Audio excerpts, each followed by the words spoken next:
کہ آقا علیہ السلام کا ایک صحابی تھا، ظاہر بن حرام اس کا نام تھا۔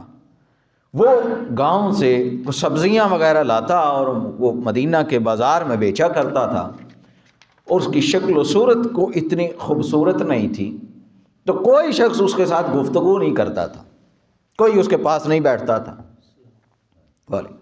کوئی شخص بھی اس کے ساتھ لین دین کا معاملہ نہیں کرتا تھا۔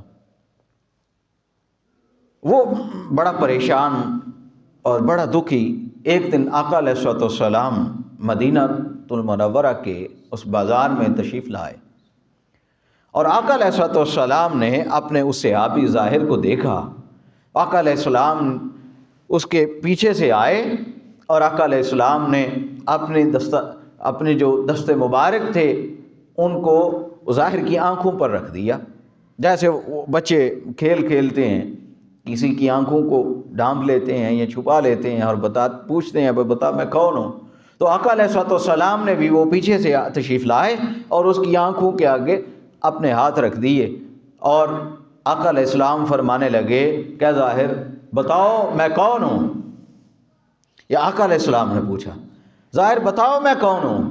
آقا علیہ السلام کا چونکہ جسم مبارک ظاہر کی پشت کے ساتھ لگا ہوا تھا، وہ چاہ رہا تھا کہ میں ابھی نہ بتاؤں، آقا علیہ السلام کا جسم اقدس مزید میرے ساتھ مس ہوتا رہے۔ پھر آقا علیہ السلام نے پوچھا کہ اے ظاہر بتا میں کون ہوں۔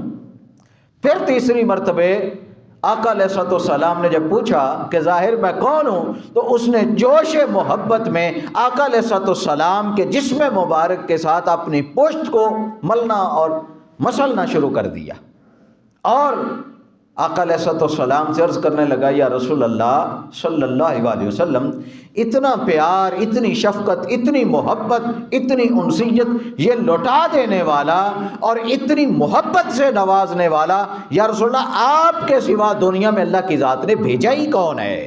میں آپ کو کیوں نہ پہچانوں؟ آپ کے سوا کون ہے جو اتنی شفقت اور محبت سے پیش آتا ہے؟ آقا علیہ السلام نے ایک قدم آگے بڑھایا اور آقا علیہ السلام نے پوچھا بھائی یہ ظاہر میرا غلام ہے، کون ہے جو میرے اس غلام کو خریدے؟ ظاہر کہنے لگا، عرض کی یا رسول اللہ صلی اللہ علیہ وسلم مجھ بدصورت کو کون خریدے گا؟ آقا علیہ السلام نے فرمایا نہیں ظاہر اس طرح نہ کہو، حقیقت یہ ہے تمہارا خریدار خود عرش کا رب ہے۔